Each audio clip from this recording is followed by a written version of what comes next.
So you have already studied the chapter on motion. I mean, that deals with many complexities of average velocities and using them to solve many kinds of problems where you find displacement, you find the time taken for a displacement, or you find the final velocity if the initial velocity is given certain parameters.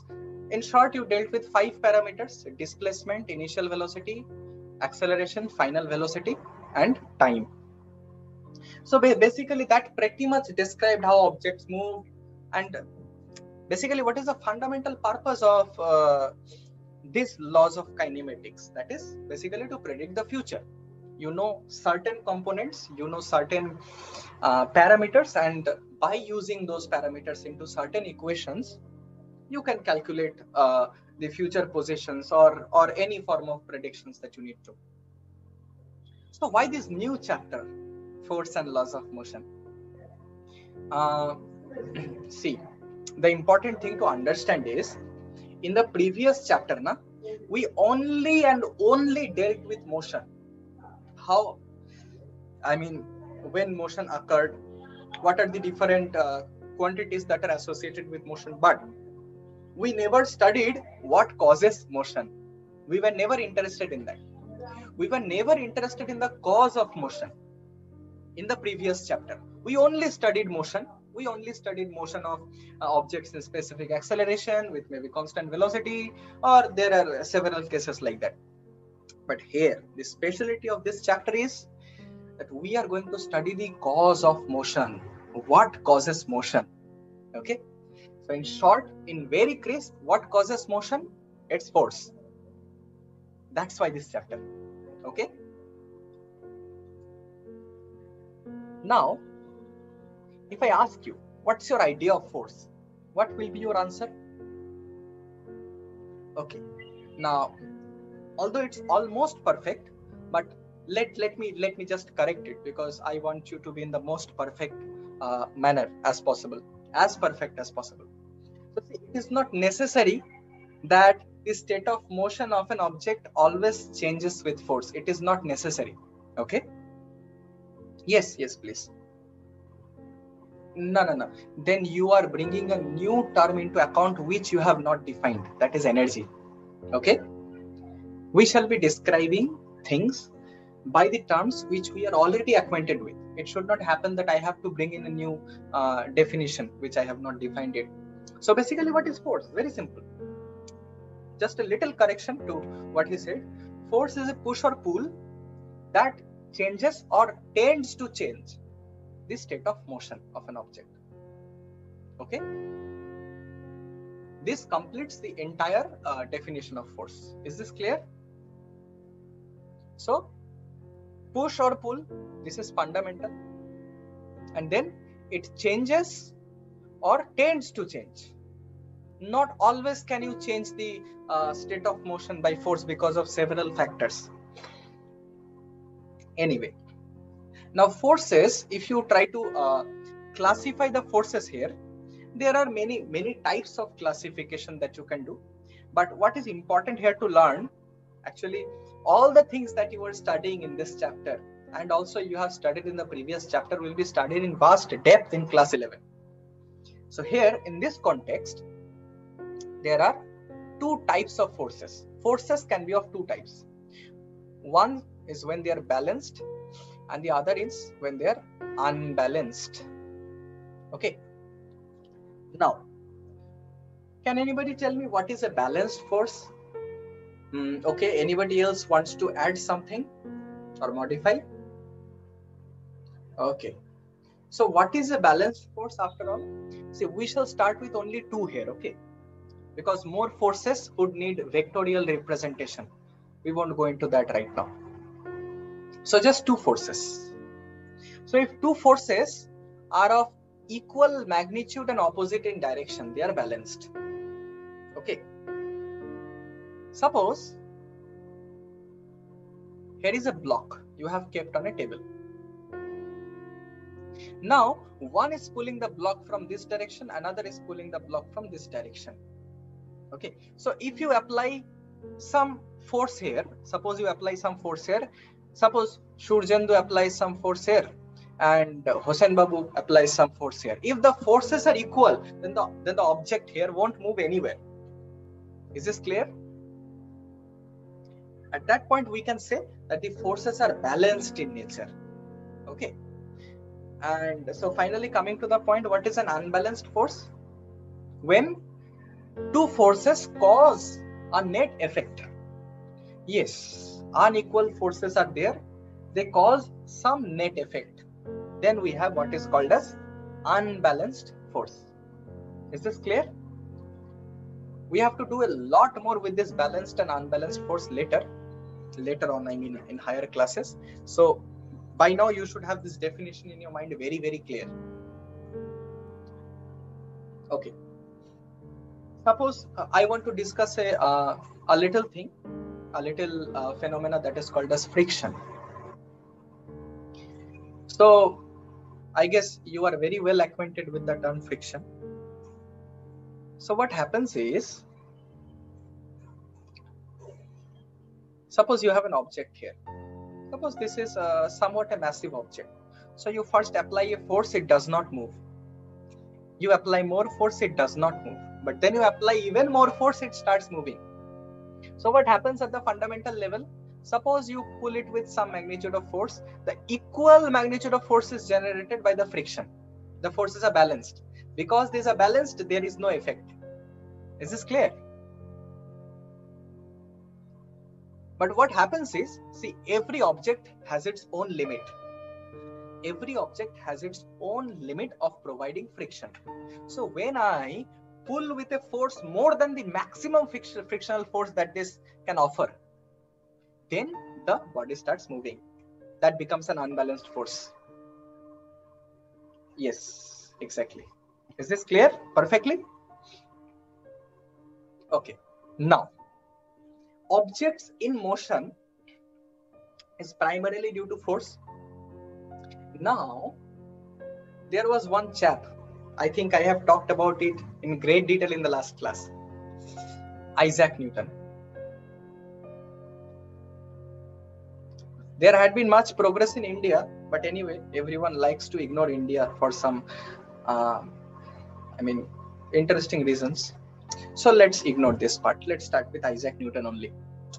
So this chap, he found 3 laws of motion. What? 3 laws. What are these 3 laws? These 3 laws can, yes, no, not it. Not it. We shall be coming to that slowly. Okay. See, what I want you, see, just reading that and getting that is all right. But what I want you is to get these things more intuitively, more story-like, more visually. Okay. So there was this guy called as Isaac Newton. So what did he see? He observed actually many things. Previously, there was a notion in the time of Aristotle. What was that notion? That the final state of every object is at rest. At least to Galileo, it's, at least to Aristotle, it seems so. This seems pretty obvious, no? If you throw anything, suppose you just roll a stone. After going for some time, it will just stop. Anything you throw, it will stop. So, Aristotle was a leading philosopher before the Christian era. So he kind of put in this philosophy. His philosophy was that the natural state of every object was at rest. It was so obvious. This observation was so very obvious that nobody cared even to look at that. How can it be false? Yes, this is absolutely true. Are you getting my point? But after that, what happened? There was a scientist called as Galileo Galilei. Okay. Now, what Galileo observed was very interesting. He observed that the objects are coming to rest. This depends very much on the surface, which surface the object is in. If the surface is very rough, the objects comes to rest very fast.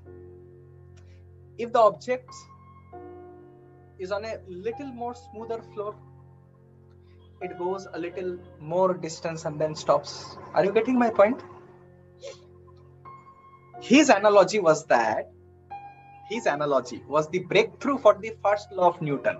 But first I want you to have a historical context to this. So what Galileo saw is that if I keep on making the surface smooth and smooth, if I just throw the object, it will go on and go on. So it seems that the same ball stops at different distances. It depends very much on the surface. And after that, he came to a very brilliant hypothesis, or rather he showed it to be true, which is still true right now. Nobody can prove it false. It is a law. It is a law. It has no proof. So what Galileo said is that whatever state an object is in, it will be in that state, because somewhere the surface is responsible for stopping this. And from there came the concept of friction. Galileo assumed that there is some kind of a force that is responsible for stopping this. For that, he continued a very interesting experiment. Galileo was the first person who officially, in the language of physics, started performing experiments. Okay. Galileo was the first person. You remember, he did wonderful breakthroughs. Galileo in his time was just genius. That's why he was under house arrest. Anyway, never mind. So basically, you know that story of Leaning Tower of Pisa and Galileo dropping two objects from there? So actually that is the gravitational acceleration. It is same for all objects despite of mass. Yes. So I shall show you some videos regarding that, but when we come to the chapter on gravitation, at that time we shall discuss that. Now, what Galileo saw was, he made an apparatus. He made a beautiful apparatus. What he did is, apparatus means a setup with some scientific intent. Okay, like you have gaming setup, like that you have some scientific setup, that is called an apparatus. So there is this one inclined plane, and with that just connecting, there is another inclined plane. What? He put a ball there. Just when he just left it, because he made the surface very smooth, what happened is, this ball came and rose at exactly the same height. Now what he did is, in the next time, this wedge, first wedge was the same, but the next wedge, he made it a little more slant to see what happens to the object. So he saw once again that the object rises to the same height, exactly the same height. No matter how far it goes, it will still raise to the same height. The next setup that he tried to do is even very long. Are you getting my point? Even in this case, when he just left the ball, it went and it went off exactly to the same height. Is this clear? From here, he made this analogy that every time what happens to the ball is, it tries to achieve the same height. So what if I make it a complete straight line? Now if I leave the ball will keep on going till it reaches the height. But if I make it plain, it will never reach the height, isn't it so?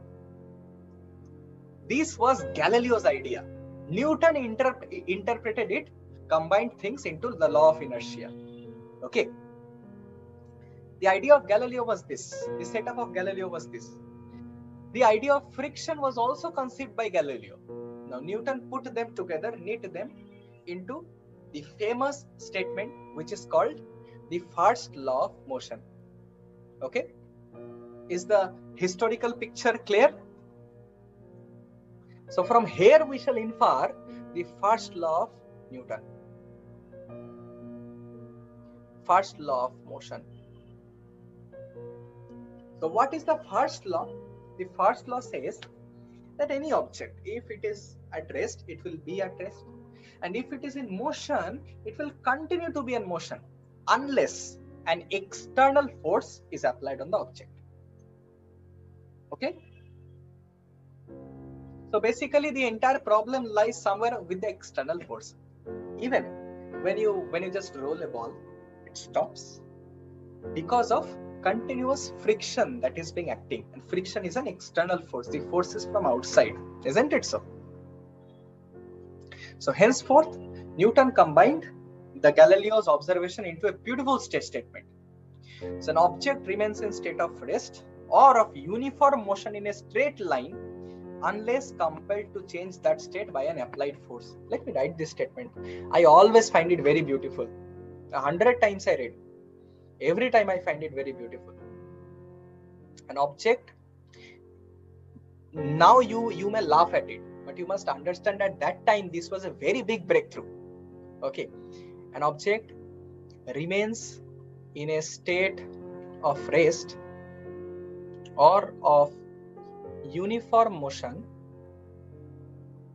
in a straight line. Every word of this is important, and I shall explain why. Unless compelled to change that state by an external force. Okay, so this is also called the law of inertia. Okay, many things come from here. You just enjoy the show. So an object remains in a state of rest or of uniform motion. This you have to understand. See, if you get into a little higher class, you will see that practically there is no difference between how we apply physics in an object which is at rest or uniform motion. Okay, in both of them there is no force acting. So unless there is an external force, if I throw an object like this, it will just go on. Like in space, in a situation of microgravity, if you just throw an object, it will just keep on going. Unless compelled means unless forced to change that state by an external force. Okay, now whenever a force is applied, the state of motion or the direction of motion gets changed. Okay, yes, suppose you throw a stone like this, it follows a path that is called as projectile. So it follows a path, you see, it's a carved path. Do you see that? Anything you throw a missile, it is a carved path. Anything you throw, it will be a carved path. Now this is what force does.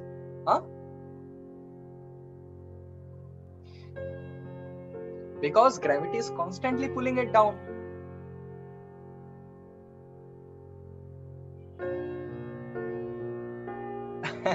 No, because I have given the speed in this direction. Had I raised it vertically up, it would have gone vertically up and vertically down. It has happened. The previous chapter I have studied. But now I am here and I am throwing it obliquely. So obliquely means it is going both in this direction and in up. Is this clear? This is also a framework of Galileo, but this is a little bit beyond this scope. Anyway, you had asked it, so let me answer. So this goes on. Gravity is always acting downwards. So it tries to pull, but it continuously goes this direction. It continuously goes in the horizontal direction because it has some velocity in the horizontal direction.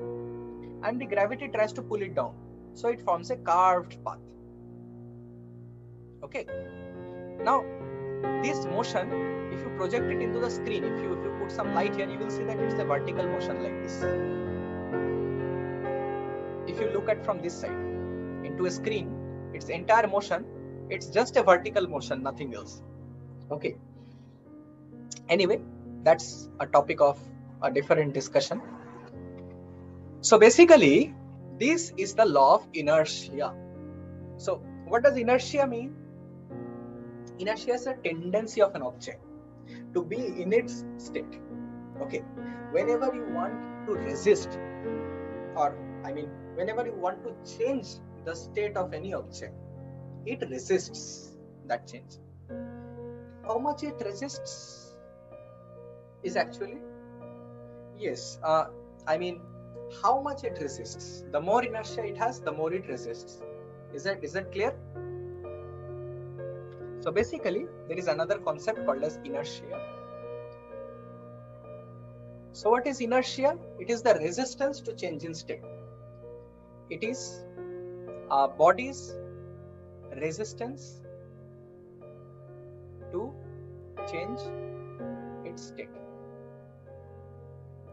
So, you see, try to understand it from a perspective.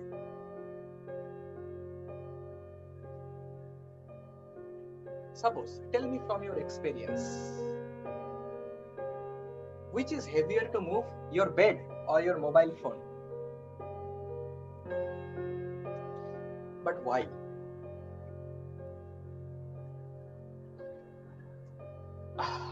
Exactly. So basically, somewhere you see that the concept of inertia is directly related with mass. Isn't it so? Mass is the amount of matter in an object. This is one definition. Another definition by the line of physics is also very interesting. It is said that mass is a measure of inertia. Now see, if you describe the concept, I'm explaining. If you describe the concept of inertia, you really cannot measure inertia unless you introduce something, isn't it so? You can only say more inertia, less inertia, but how much more, how much less? You don't have a measure of it. Mass gives you that measure. So an object has mass 5 kg, another object has mass 10 kg. That means this second object has twice more inertia than that of the first object. Is this clear? So this is one very important definition. Mass is a measure of inertia. The more inertia you have, the more massive it is. Okay? So it is because of inertia that one refuses to change its state. It always stays in its original state of motion unless an external force acts on it. Okay? Like what happens? This is exclusively being used in space travel. This law of inertia. How? See, most of the fuel here is consumed to get that damn spaceship out of Earth's atmosphere. Are you getting my point? Escape velocity is very high. To reach that escape velocity, you need so much of fuel. That is the only challenge. I mean, that is one of the major challenges. Okay? To leave the Earth's gravitational pull. Now, once it is beyond the sphere of gravitational pull of Earth, what happens is the engine stops. Once a spaceship is directed, suppose towards Mars, the engine stops. Now it continually goes and goes and goes and goes. The engine does not start before it reaches Mars. Are you getting my point? This is because of inertia. Because there is no other external force in space to change its state of motion. Okay. So, are you comfortable? No, not like that. Not like that. Okay. So, is this clear? Okay. So, I guess you understand now how inertia is related with mass. I want you to conceptualize and visualize these things. Huh? Anybody asking anything?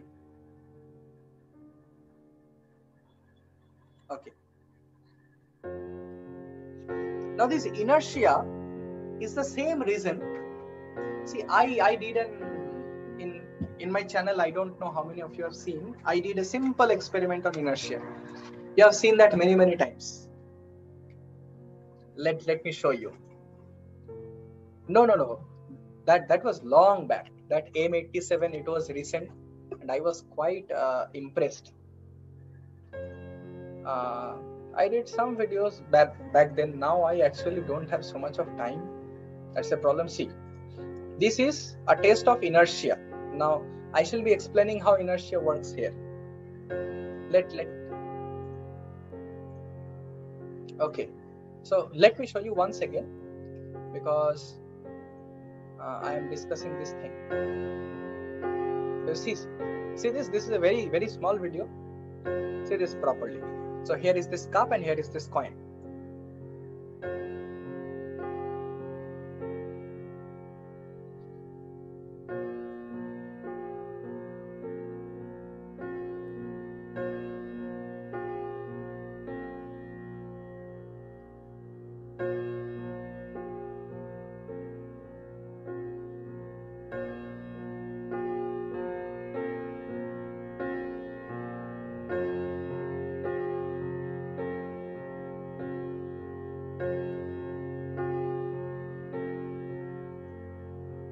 Okay,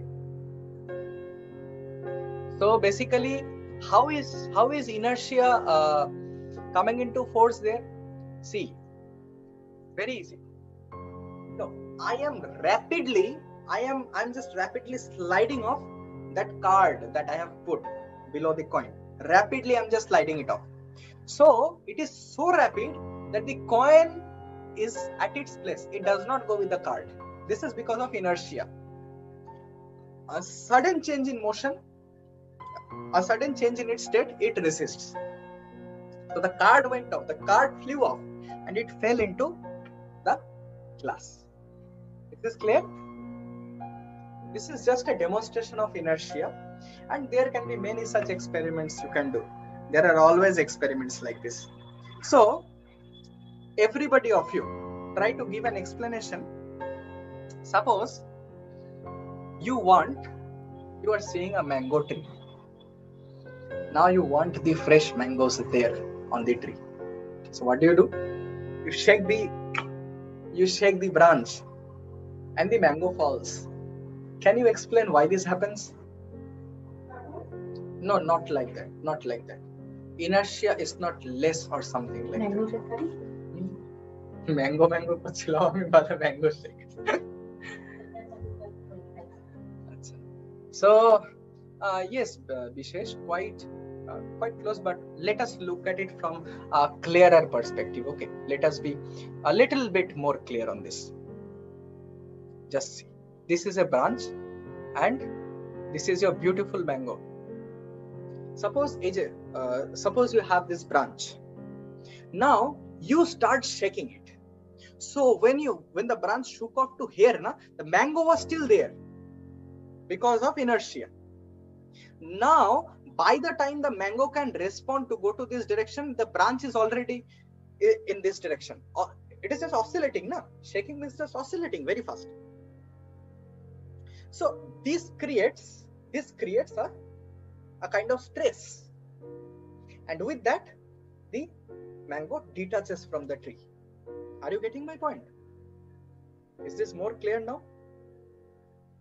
Okay, so this you have learned about the historical genesis of the first law of motion, its application, and how Newton developed it into a beautiful law, the first law. I shall explain after the class. Is it fine?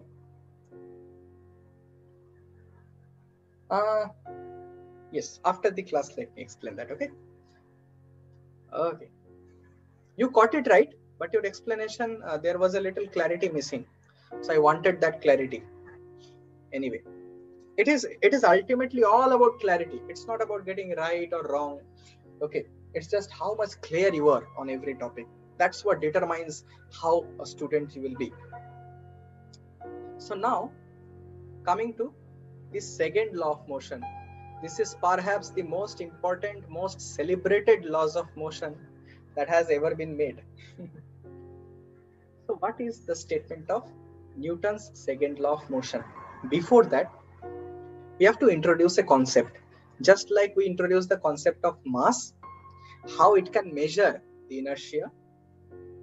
Similarly, there is a concept called as momentum. Now, without describing this concept, we cannot really dive deep into the second law of motion. It's impossible. So I want you to have a feeling of what momentum is, so that you can feel what momentum is. This feeling is very necessary. H.C. Verma, Professor H.C. Verma himself says that feeling is very, very necessary. Okay. So what is momentum? Momentum is simply the product of mass and velocity. Okay. So momentum is equal to mass of an object and the velocity it is having. Why is it important? How is this related? We shall study one by one everything. But for now, mass into velocity. That means if something has more mass, it has more momentum. Yes. So how can I infer this? Try to check this. Suppose you threw a ball just like this with a speed of 5 meters per second, and there is an elephant running with a velocity of 5 meters per second. You won't be scared of the ball, but you will be scared of the elephant, because its mass is more, its momentum is more. Okay. Momentum is the kind of a measure of the net impact that you can create when you have mass and velocity. Is that clear? Similarly, suppose I am having a ball. Okay. I am having a ball at 5 meters per second. And suppose I'm having a needle. I'm having a corked ball. It is very heavy with 5 meters per second. I drop it. And I'm having a needle which is traveling very close to the speed of light. Suppose this 99% the speed of light, almost. Now this needle can destroy the earth. Do you know this? It will completely just destroy the earth. Do you want to see a video? See this, so that you develop a very good feel about momentum. I believe in physics, a feeling is very, very necessary. So basically, I was trying to make you feel what momentum is. Okay. So momentum, that's why I said it is the product of mass and velocity. It is the total impact that an object can have. Okay. So yes. Yes, I am, I think. Oh, sorry. Okay. Yes. So now, so basically, as you have seen, that even a needle with a very high speed can be very fatal, right? So somewhere this velocity is assisting in creating an impact, and of course, because of mass, it will have an impact. Even a very massive object with a little velocity can cause a huge impact, isn't it so?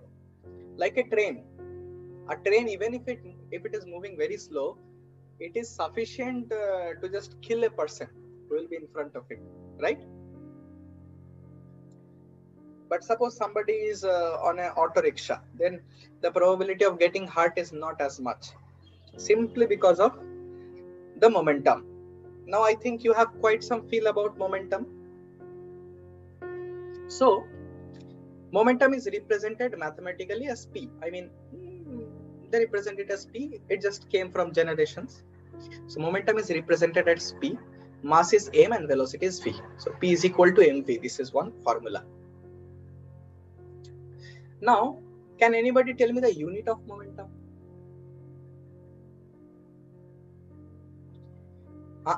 No. This is mass is kg and velocity is meter per second. So the unit of momentum is kg meter per second. Yes, it was not it. Is this clear? Okay. Now, after you are clear about this momentum, let me give you to calculate some. Calculate the momentum of an object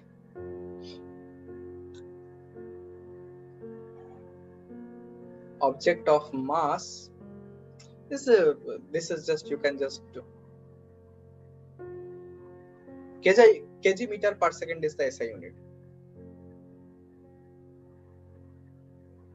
P is not the unit, right? P is the symbol for writing this. It won't take so much time, right? See, in physics, you always remember one thing, that all the units should be in SI unit. So where mass, I said it is 20 grams, you always convert it into SI unit, that is 20 by 1000 kg. And the velocity you have as 2000 meter per second.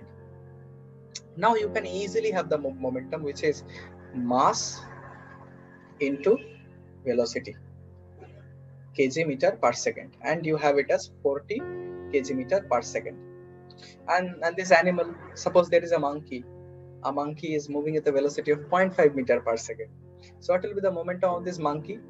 50 into 0.5, that is 25 kg meter per second. So only 20 grams. 20 grams is very little weight. If it is moving with at 2000 meter per second, it can create much more impact, almost 1.5 times the impact that an animal can create of 50 kg moving with a velocity of 0.5 meter per second. Okay. So now let us come to the concept of Newton's second law. Now Newton's second law deals with the expression of force. Okay. Now let us try to, let us think like Newton. Okay. I want you to think like Newton and bring up the second law of motion. Okay. It's not just about memorizing the statement and finding the formula and solving problems. It's not like that. It's all about trying to think like a physicist did. In this case, he's Newton. So let us try to think like Newton. Okay. I think you will get much more inspiration with this. So let us think like Newton. So I have defined this term called as momentum. Now it shows that how much impact it can create. But can an object create any impact if it is not stopped? If it goes on moving? Yes. If an object goes on moving, if an object goes on moving, can it have any impact if it is not stopped by something? Can it have any impact? Yes. If something is moving, it has just a property called as momentum. It has to strike something to create an impact. Exactly. That is what I was trying to say. So force, the idea of force comes only when there is an impact. Isn't it so? So try to understand this from this perspective. Suppose this is a tiled floor. This is a tiled floor, and this is tiled. Yes, tiled floor. The floor is made up of tile, and this is a sand floor. Okay, this is suppose a beach, sea beach. So suppose you are dropped from here, and in another case you are dropped from the same height. Where will you get more heat? In the tile floor, of course. Now here we have to look more minutely. We have to think like Newton. So you see, what is the difference between the tiled floor and the sand floor?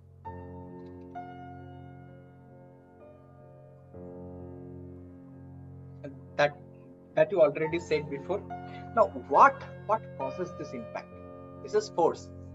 Now clearly it is not only the momentum or the impact. It is not only the momentum or the impact that creates this force. Yes, this is very important.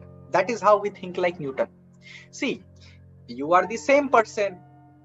You will achieve the same velocity here because gravitational acceleration will be the same. Yes, almost. So here you will fall with the same gravitational acceleration. Both the cases you will have the same velocity, and after you fall, your final velocity will be zero in both the cases. Okay, so the momentum will change. The momentum will change equally in both the cases.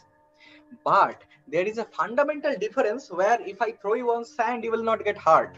But if your body strikes on the tile floor, maybe your bones may get broken. The factor is time. Okay. We are concerned, or the impact is justified, or the impact depends on how much time the momentum takes to change. Are you getting my point? The more time momentum takes to change, the lesser will be the impact. The lesser time momentum takes to change, the more will be the impact. Okay.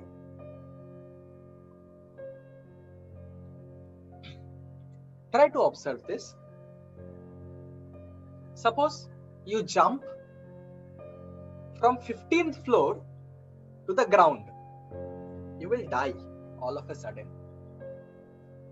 But suppose you jump from the 15th floor to a swimming pool. What happens? You are not even hurt. No, if you are trained swimmer, you won't even get hurt. Okay. Why? This is because of the rate of change of momentum. In both the cases, we won't come into those terms right now. It is the rate of change of momentum. How fast the momentum changes. You may have heard the famous example of the bowlers. If suppose Virat Kohli put down a ball, and suppose I am trying to catch it like this, maybe I will break my hand. But if I catch it like this, like this, then I don't get much hurt. Yes? Why is it so? Can anybody explain?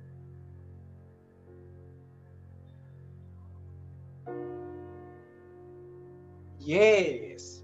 The change in momentum, we are giving some time for momentum to change.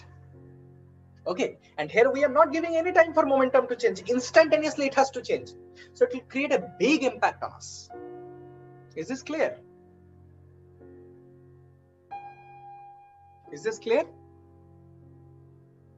Similarly, this is the logic of a bulletproof jacket. What it does, if I point a bullet at you, it will just pierce you if it is fast enough, because it has a huge momentum, and the momentum changes very fast on the skin. So kind of the skin cannot tolerate this much force and the bullet goes through. But if there is a bulletproof jacket, what happens? It resists. Not exactly bounces, but it kind of, it cannot create that impact because there is kind of a spongy stuff there. Okay, there's kind of spongy stuff there, because of which the change in momentum takes a little more time.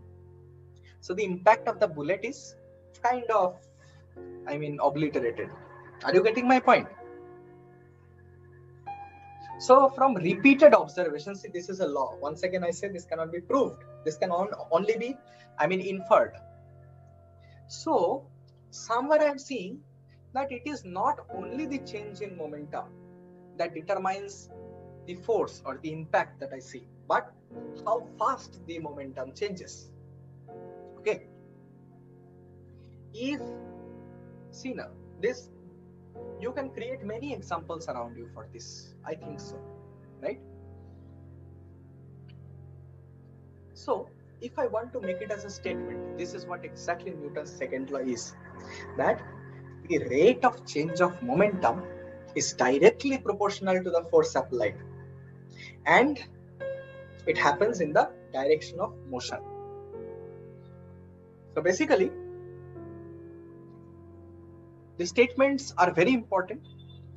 So the statement I'm writing, the rate of change in momentum is directly proportional to the force applied in the direction of force. Is this clear? Now let us formulate this mathematically. from absolute scratch. Let's see what turns out to us. So the rate of change in momentum is directly proportional to the force applied. That means force is directly proportional to the rate of change of momentum. That means change in momentum by the time taken to change the momentum, isn't it so? This is the rate. Okay, change in momentum per unit time. This must be the rate of change in momentum. Do everybody agree to this? Do you agree to this? Okay. Now what is delta P? See, any change delta delta is nothing but change. Okay. Suppose I'm telling. Suppose you had initial money in your pocket as rupees 20. Okay. Now suppose I gave you 50 rupees. So finally you have 70 rupees. So what is the change in money that is represented by delta M? That is rupees 50, nothing else.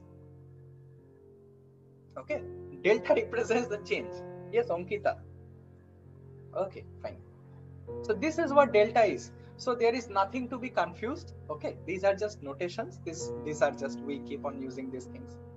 So now, until the proportionality is removed, we cannot claim a very precise mathematical form or law. So we shall do that. But let's find what delta P is. So see, delta P, can we say it as final momentum minus initial momentum? This is the change in momentum. So what is final momentum? Can I say mass into final velocity? Can I say the initial momentum as mass into initial velocity? So basically, this is mass into final velocity minus mass into initial velocity by delta T. So this is equal to mass I take common. I have final velocity minus initial velocity by delta T. Now, can you tell me what is V final minus V initial by delta T? This is not you. See, I can represent by anything, okay? Now, by standard, I am representing it as VF and VI. You can represent by V and U. There is no problem, okay? It has to make sense, okay? If you want this to be like that, let it be. Let it be V and U. So this is MF minus MU. So this will be V minus U. Okay. Now, can you tell me what is this term V minus U by T? Can you recall this from the last chapter? Okay. So now I want to replace the proportionality by equality. So I have to take a constant. Okay. If I take the value of this constant to be 1, I have F is equal to MA.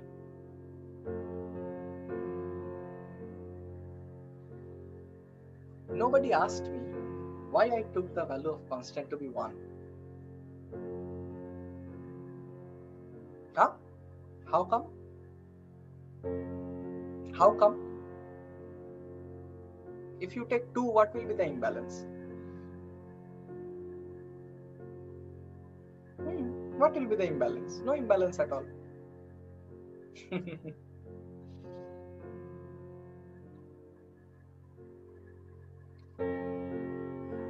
We put a constant to replace the sign of proportionality, but that should be a specific constant that defines the expression. But in this case, I have taken this to be 1. Why is that? I did not get the answer for 3 years of this question. Nowhere. No, that is not necessary. In gravitation also, force is directly proportional to m1 m2 by r square. But the gravitational constant comes out to be something else.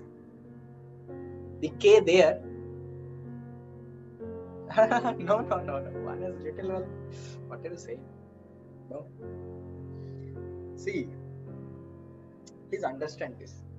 When Newton discovered the concept of force mathematically, there was nobody else who was with this concept. Okay. So therefore, to define the units, Newton took it 1. What does it matter?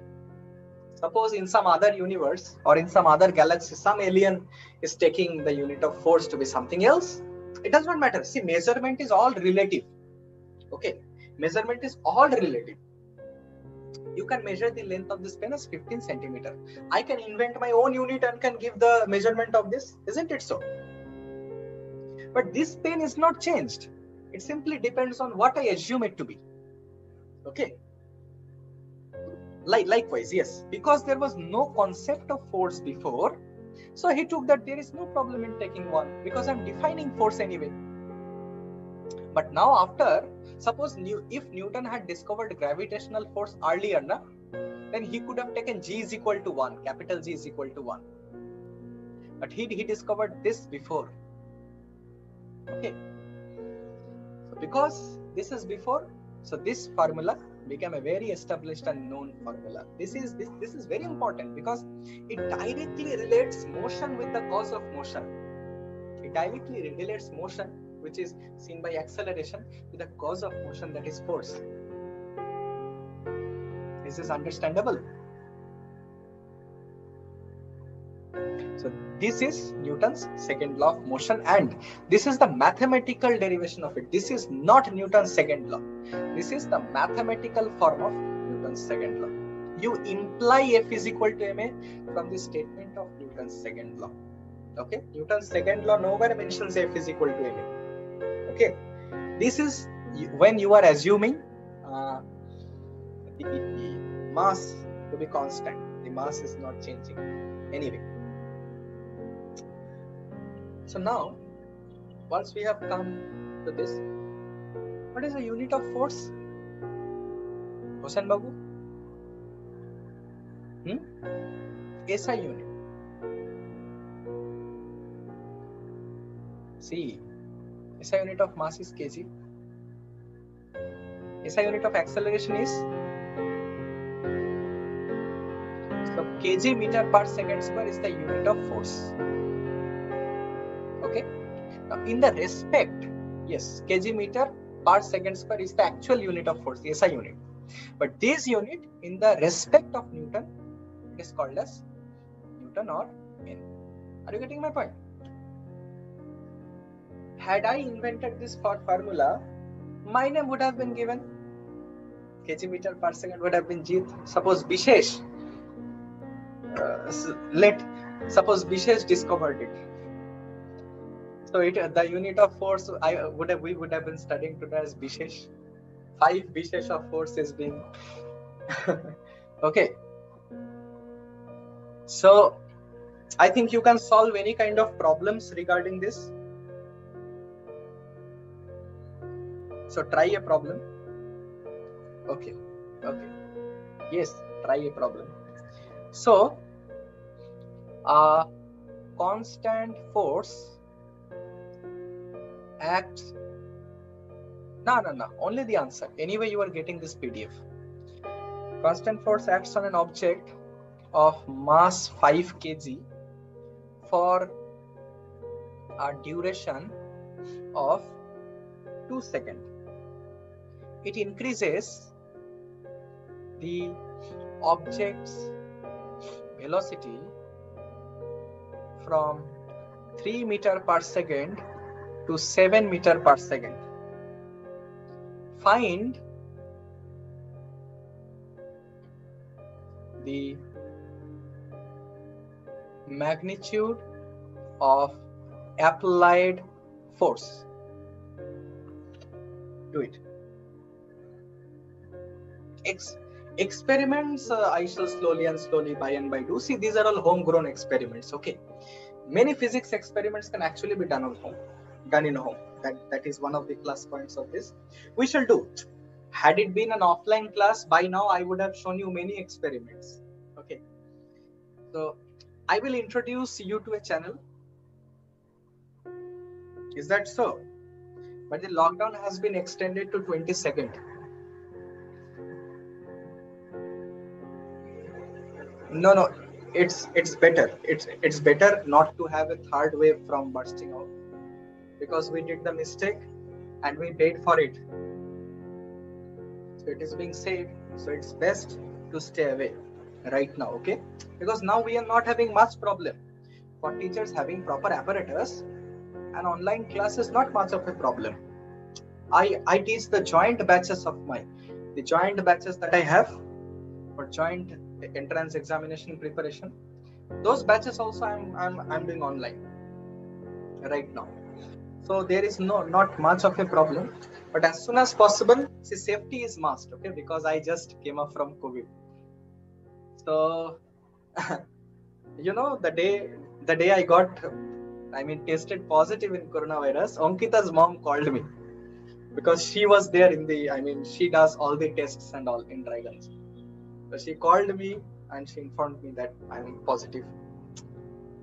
So kind of that was a good journey. So I would advise you right now, stay at home a little bit. There is a lot to explore and we shall do it. I am here. I'm not going anywhere. Main thing is to be alive, no? Right now. People are dying just in front of my house. A 27-year-old died. Yes, 10 Newton is the answer. This is very obvious. So basically how? First of all, you have to find the magnitude of applied force. So force is equal to mass into acceleration. Now, the first step of solving any problem in physics is to find out what quantities are there. So you have the mass as 5 kg and you have the initial velocity as 3 meter per second, final velocity as 7 meter per second, and the time taken is 2 seconds. From this information, you can easily find acceleration that you have learned in the previous chapter. That is 7 minus 3 by 2. What? No, rate of change of momentum is basically impulse that you were talking. Impulse is only the rate of change in momentum that you can find simply by mv minus mu. Okay, that means 5 into 4. Okay, change in momentum is simply 20 kg meter per second. What? You say? Yes, of course. So there is no change in units if we describe change. So you have mass as 5 kg. This is only the force. Rate of change of momentum is only the force rate. This is what we have calculated. Just now I have derived how rate of change in momentum is force. Okay? Is this clear? Solve one more problem. Yes, Ankita. Next question. This is also an easy one.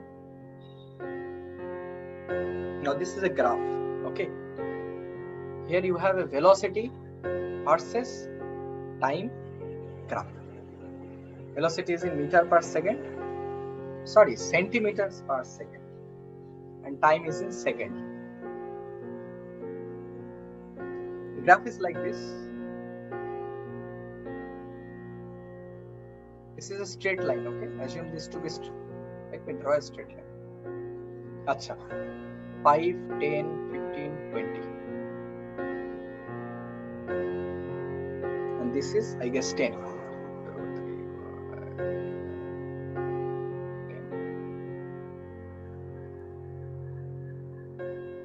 Now, there is a 20-gram ball and I rolled it. Velocity is 20. Velocity here is in centimeter per second, time is in second. The mass of the ball is 20 gram and I have rolled the ball in the floor and I obtain a velocity time graph like this. Now, I want you to calculate the force that the floor exerted on the ball. Calculate this. Okay, no problem. So this is very easy. That means you did not have quite a grip over the first chapter. We shall revise and things will get clear, don't worry. So, can you see that this is a velocity time graph? You can also see that this is a straight line. That means the acceleration is constant. But here the velocity is decreasing. So it is basically decelerating. Okay. So the final velocity was 0. Initial velocity started with 10 centimeter per second. The time it took, 20 centimeter per second. Thank you. The time it took is 10 seconds. Now from this information, I can easily calculate the acceleration that was offered by the floor. So it is V minus U by T. So that is 0 minus 20 by 10 centimeter per second square. That is minus 2 centimeter per second square. Please understand this, that this minus sign is coming simply because the force is being applied in the direction opposite to the direction of motion of the ball. Okay, this is simply because the force is friction and it is acting opposite to the direction of it to just stop it eventually. That's the reason why this is negative. Now let me convert it into meters. Okay, so this will be 2 by 100 meter per second square. Is this clear? 1 centimeter is equal to 1 by 100 meters. So just by that I could do this. Now I have acceleration as this in SI units. I have mass as 20 grams. That is basically 20 by 1000 kg.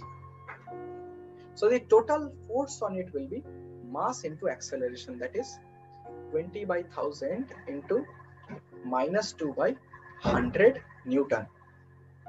So I have minus 0.0004 Newton as the total force. Yes.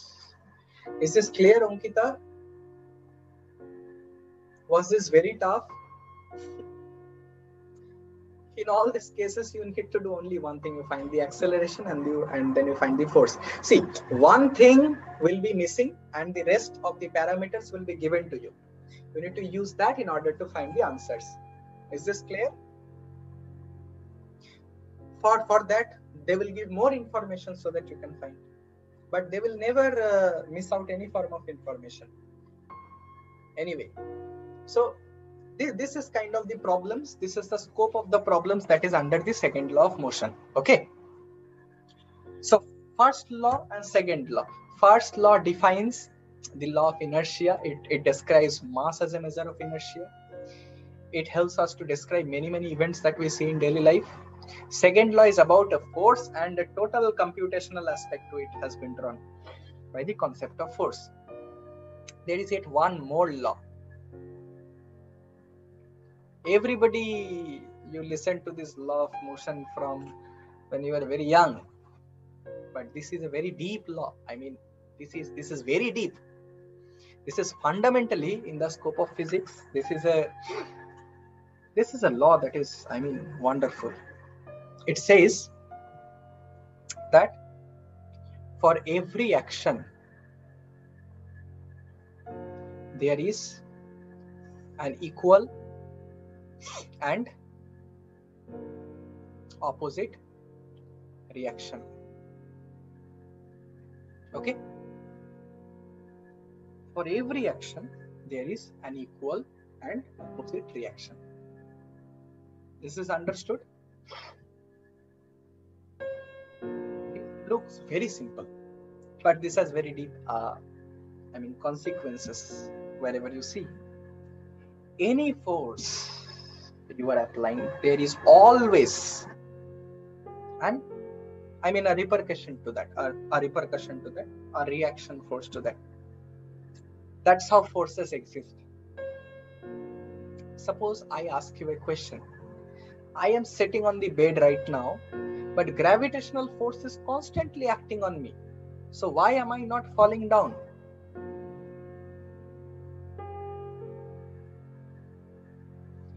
Yes, that is the answer. So when I'm sitting in the bed, what is happening is gravitational force is acting, but the bed is also providing an equal amount of force. So both the forces are, balanced. This force is called as normal force. The two forces are balanced with each other.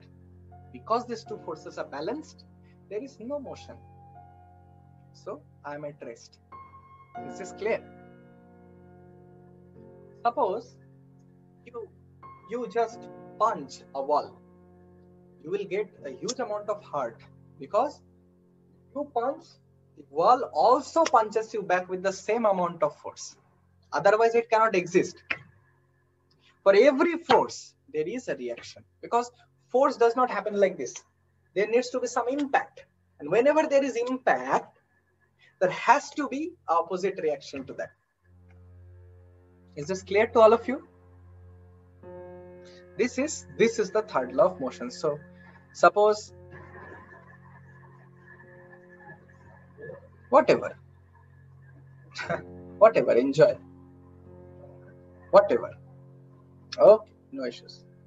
So basically, suppose I'm applying a force like this. So an equal amount of force is bound to happen like this. So I can say that FAB is equal to minus FB of BA. Okay, let me be more precise on this, what I'm saying. Suppose there are two objects like this, okay? And you are pushing them. So, okay. So, basically, when you are applying a force here, how come this is moving? This object is moving only because it is getting force from the bigger object, isn't it so? Now, the bigger object is applying a force on this object to move it forward. This is A and this is B. I'm trying to explain this. So, the force that A is acting, the force that F is giving, the force that A is giving on B is F of AB. Now, an exactly opposite force will be given to the block A by block B. It will be force BA. Okay, force by B on A. Is this clear? These are equal and on the opposite directions. They must have to be equal. This is the third law of Newton. Without this, nothing, no physics in the world will ever take place. This is so fundamental. Okay. There are two objects, A and B. Okay. If they are being pushed, so if A exerts a force on B, B must also exert a force on A. Is this clear to you?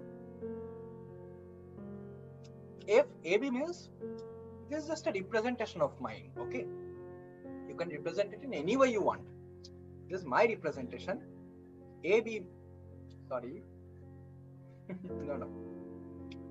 So basically, here, if AB means the force is applied on B from A, okay?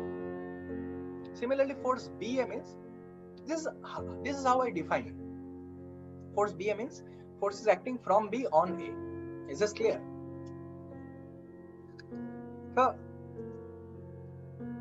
because these two are in opposite directions, FAB is equal to minus FB. Okay? So we studied quite a lot of things today. First of all, we started with the concept of force and why this chapter is different from the previous chapter. Here, we are also seeing, yes, exactly. The cause of motion is force. That is what we described. With a little bit of historical context, we discussed the first law of motion, the second law of motion, and the third law of motion. Okay? So let's keep it up to this today. In the next class, I shall finish the chapter.